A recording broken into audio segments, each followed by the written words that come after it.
We're here because free speech is under attack. We're here because people are being convinced that socialism works.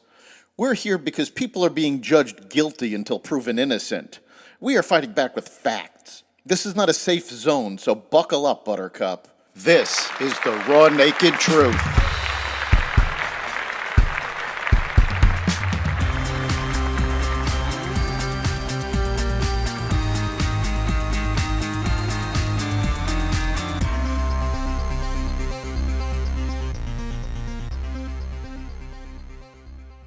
Another interest rate hike, mixed jobs report, GDP slowing. What's going on with the economy? It's all about the money on this episode of Raw Naked Truth. I'm your host, Eric Lopkin.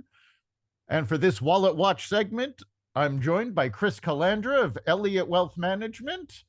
Chris, how are you doing today? I am excellent. Thanks for having me today. It's always good having you talking about what's going on in the markets, the economy, and for people's wallets. So we had quite a bit of news coming in over the past week, and it all seems to focus around a slowing economy. Yes, the forecast for recession remains in place, although I think, Eric, the predictions we had some time ago about a deep, nasty recession seems to have declined quite a bit. Now, I think conventional wisdom says that we're going to have either very, very slow economic growth. The GDP numbers that were reported recently were pretty weak, although positive, so that's good. But we still are probably looking at a recession driven by the Fed's very aggressive interest rate hike cycle. Yeah, then the Fed just raised another quarter point, but they also seem to indicate that they may be pausing interest rate hikes for a little while. Yeah, it's an unusual environment, Eric. It's often said that when the Fed acts, especially aggressively, they're going to end up breaking something. And what they broke is a whole bunch of regional banks. We've had several notable bank failures that historically rank not as the largest. The largest bank failure was Washington Mutual back in 2008. But these recent bank failures were number 2, 3, and 4 on the largest bank failure list ever. The most recent failure was First Republic Bank. The first one, of course, was widely publicized, that being Silicon Valley Bank. So it's unusual because you have these bank failures, which is probably deflationary and probably giving the Fed some concerns over continuing to raise interest rates. However, one of the stated goals, and if you saw this, Eric, Fed Chairman Powell got on a prank call with somebody that was pretending to be Zelensky from Ukraine. And of course, he spoke, Powell did much more candidly than he does when he's in front of Congress or in front of the press. But he basically said that what they wanted to do was slow down the labor market. That's the only tool that they really knew how to use in this inflation system, was to slow economic growth and hurt the labor market.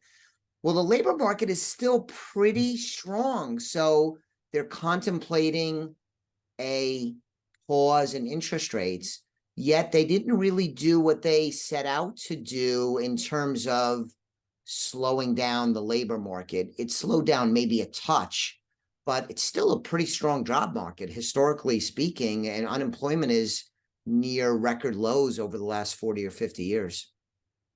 Yeah, unemployment is still at record lows. However, the job numbers that came out, while the April numbers did look good, both February and March were reduced. So there were fewer jobs created than actually announced in those job numbers. And we are starting to see a number of layoffs in industries. So it's really a very split job market. It is. It is. There are a lot of layoffs, especially in tech. There are tons and tons of job openings, yet you have the participation rate, the number of working age American adults in the workforce. Although it's improved some, it still has not recovered to pre-pandemic levels. So it's like a lot of things we talk about, Eric. It's kind of unusual, but I think you would agree that it's surprising that the labor market has held up as well as it has in the face of the most aggressive interest rate hike cycle the country's ever seen. The Fed has been very aggressive. So, you know, we live in unusual times, but all of this, of course, I know I am repeating myself from other Wallet Watch segments, is, you know, what we're dealing with is different. It's different because all of this came out of the unusual set of circumstances that were created by the pandemic, the economic shutdowns, and the government's response to both of those things. So, you know, none of this really kind of fits your classic standard playbook. It's very unusual times. It is very unusual. You know, it's the Washington Post, not to get political about this, but the Washington Post just gave Joe Biden a bottomless Pinocchio because of the number of times he's repeated the lies about dropping the deficit and creating new jobs. And the fact of the matter is, we haven't really created new jobs. We've gotten jobs back that went away during the pandemic. And we didn't drop the deficit.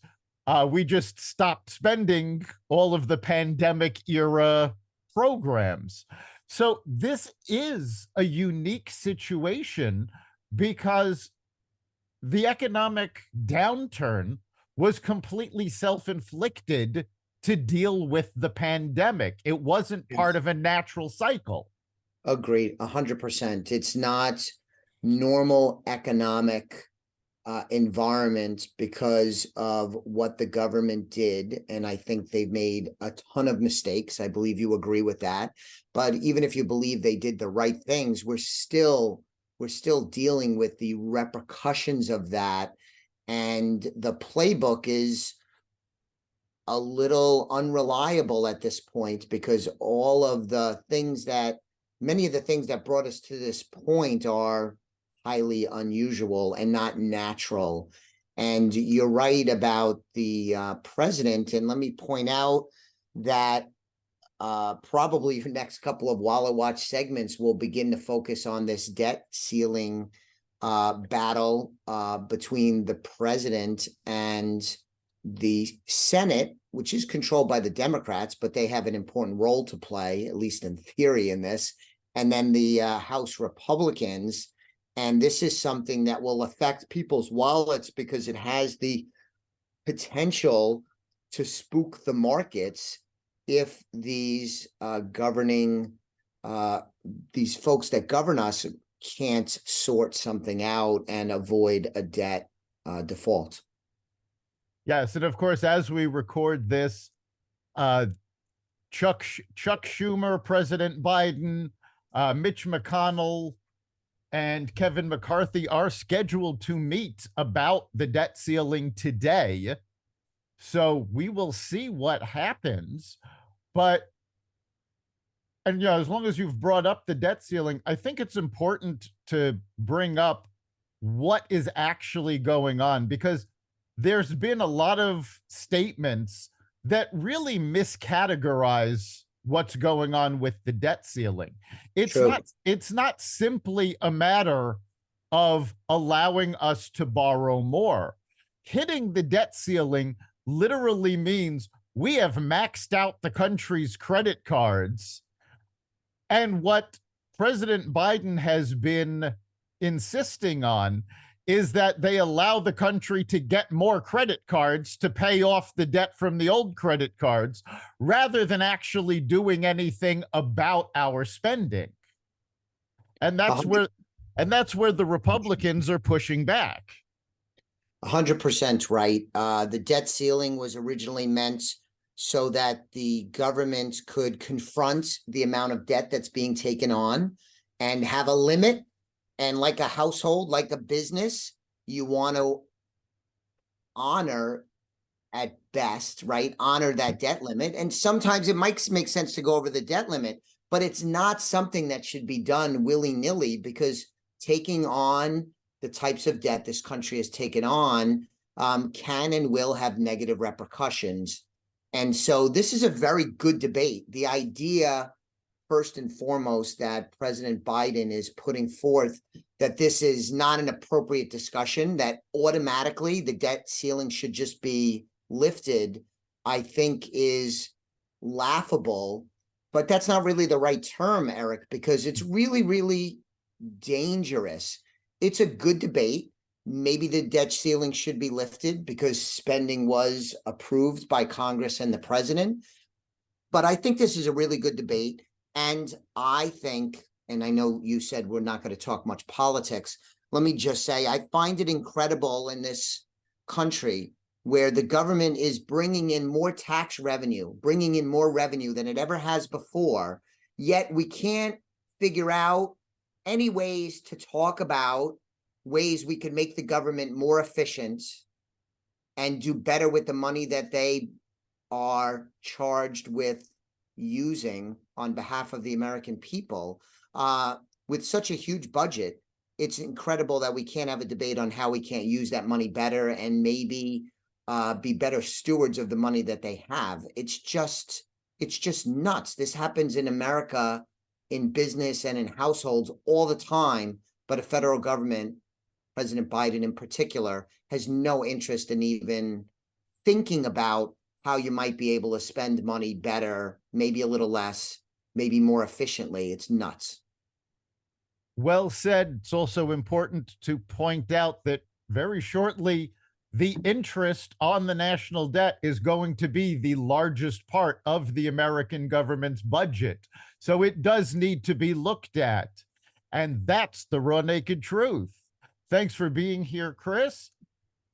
You can catch every episode of The Raw Naked Truth at xvadio.com/podcasts, the Apple Podcasts app, Google Podcasts, Spotify, iHeartRadio, Stitcher, Amazon Music, Audible, and other platforms that respect freedom of speech.